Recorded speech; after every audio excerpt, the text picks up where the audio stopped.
Good morning, good afternoon या फिर good evening. आप ये वीडियो जब भी देख रहे हैं, इस वीडियो में मैं ये बताने वाला हूँ कि आखिर ये स्टॉक मार्केट काम कैसे करता है और इसे हम बहुत ही सिंपल एग्जांपल से समझेंगे। नहीं फर्क पड़ता आप एक डॉक्टर हैं, लॉयर हैं या फिर स्टूडेंट हैं, ये सभी के लिए बहुत ही ईजी रहेगा। एक्चुअली बात क्या है कि मेरे कुछ फ्रेंड्स हैं जो कि स्टॉक मार्केट में इन्वेस्ट करना चाहते हैं। उसके पीछे रीज़न ये है क्योंकि बाकी सब इन्वेस्ट कर रहे हैं तो मुझे भी करना है, जो कि बहुत ही अच्छा रीज़न नहीं है। वो किसी भी न्यूज़ चैनल पे देख लेते हैं, कोई एक्सपर्ट आके बोलता है कि ये स्टॉक खरीद लो, लॉन्ग टर्म के लिए अच्छा है, और वो उसमें फंस जाते हैं। तो हमें किसी की बातों पे नहीं आना, पहले हमें ये समझना है कि ये मार्केट काम कैसे करता है, फिर उसके बाद फैसले लेने हैं उसमें। तो आखिर ये मार्केट होता क्या है, इसे हम एक फिश मार्केट के एग्जांपल से समझेंगे। जैसे ये इंसान है, येलो वाला, ये बहुत स्मार्ट है। ये एक्चुअली बायर है जो कि फिश खरीदने आया है, और ये रेड वाला फिश सेलर है। ये सुबह सुबह 10 बजे के अराउंड आया है मार्केट में, और इस वक्त ये जो फिश सेलर है वो 100 रुपीज़ पर केजी के हिसाब से फिश बेच रहा है। तो ये इंसान आता है और बोलता है मुझे 1 केजी फिश चाहिए, तो ये इसे 100 रुपीज़ के हिसाब से 1 केजी दे देता है। ओके, उसके बाद ये जो हमारा येलो वाला इंसान है, ये जो बहुत स्मार्ट था, इसे पता है कि ये जो रेड वाला सेलर है, ये पूरे दिन जैसे जैसे डिमांड चेंज होती है फिश की, ये उसका रेट चेंज करता है। तो इसने सोचा कि मैं पूरे दिन यहाँ वेट करता हूँ, देखता हूँ कि आखिर ये सेलर, जो फिश सेलर है, ये कैसे रेट चेंज करता है। तो ये येलो वाला हमारा इंसान पूरे दिन वहाँ बैठता है और वो देखता है शाम में कि बहुत सारे लोग आ गए हैं शॉप पे।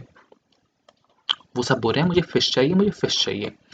तो ये जो रेड वाला सेलर है वो बोलता है कि ओके, अब मैं फिश दे तो रहा हूँ बट 150 रुपीज़ पर केजी, चूंकि सप्लाई लिमिटेड है और डिमांड ज़्यादा हो रहा है तो ये प्राइस बढ़ा सकता है। तो ये येलो वाला इंसान सोचता है कि मैं चाहूँ तो इसे मैं 125 पे बेच दूँ, क्योंकि मैंने तो इसे 100 में लिया था दिन के वक्त, और ये शाम के वक्त 7 बजे 150 का बिक रहा है। तो अब ये जिसके बारे में हम बातें कर रहे थे कि कोई चीज़ आखिर एक्सपेंसिव कैसे होती है और कोई चीज़ सस्ती कैसे होती है, इस इंसान के लिए 125 ही एक्सपेंसिव है येलो वाले के लिए, बट सेलर के लिए इस वक्त तो 150 भी कम लग रहा होगा। तो एक्सपेंसिव और चीप ये रिलेटिव वर्ड्स हैं, इसका कोई एग्जैक्ट कोई लाइन नहीं है कि ये चीज़ एक्सपेंसिव है और ये चीप है। तो हमें समझना होगा कि ये डिमांड सप्लाई पे डिपेंड करता है।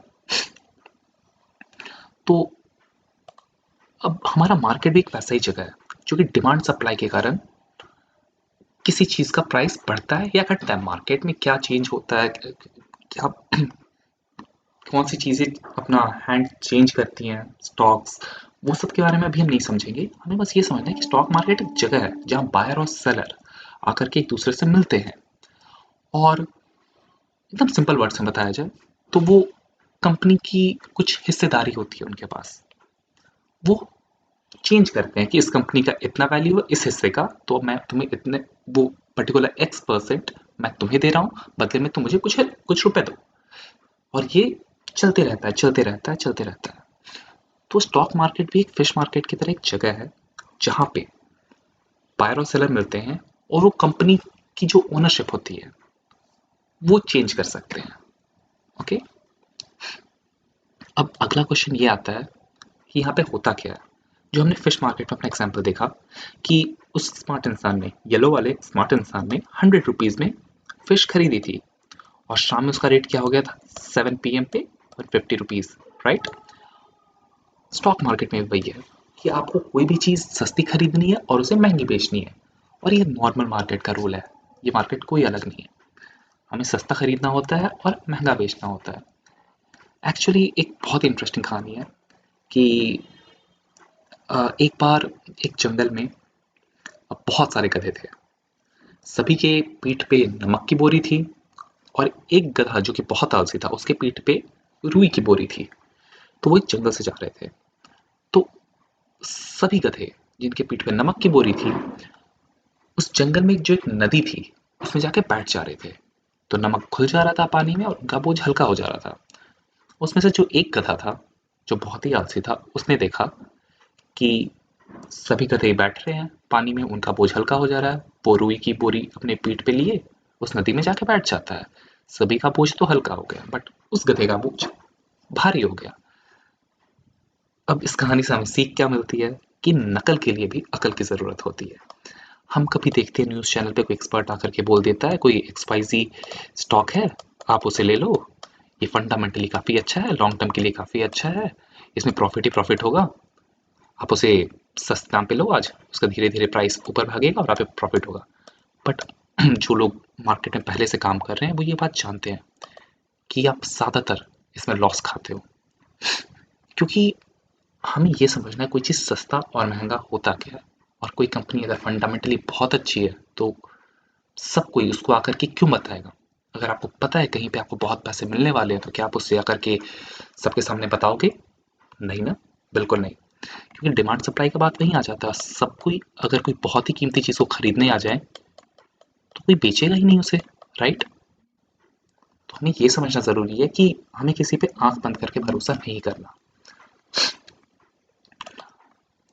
अब यहाँ के मार्केट का एक फैक्ट है कि यहाँ पे 95% लोग पैसा लूज करते हैं, जिन्हें वीक हैंड्स भी कहते हैं।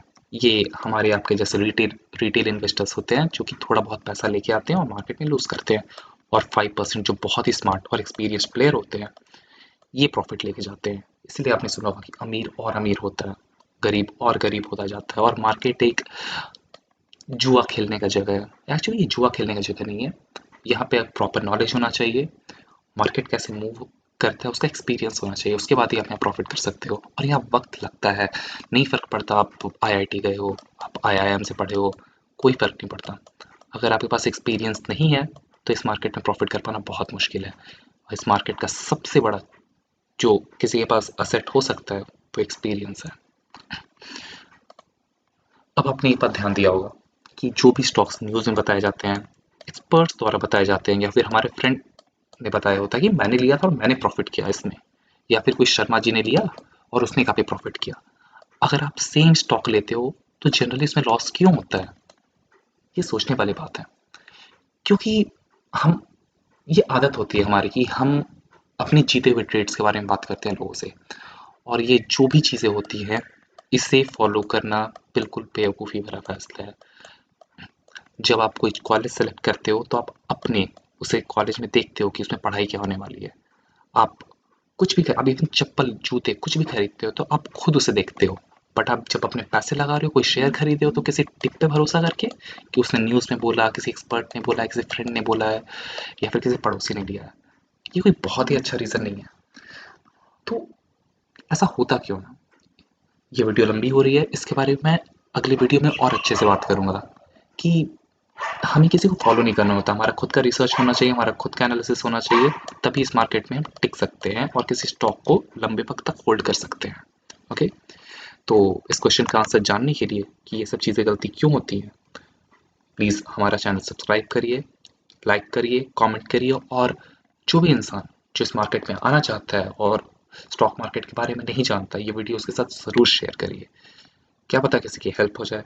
ओके, मैं एक एक्चुअली पूरा वीडियो बनाने वाला हूँ स्टॉक मार्केट के ऊपर, पूरा एक प्लेलिस्ट बनाने वाला हूँ स्टॉक मार्केट के ऊपर।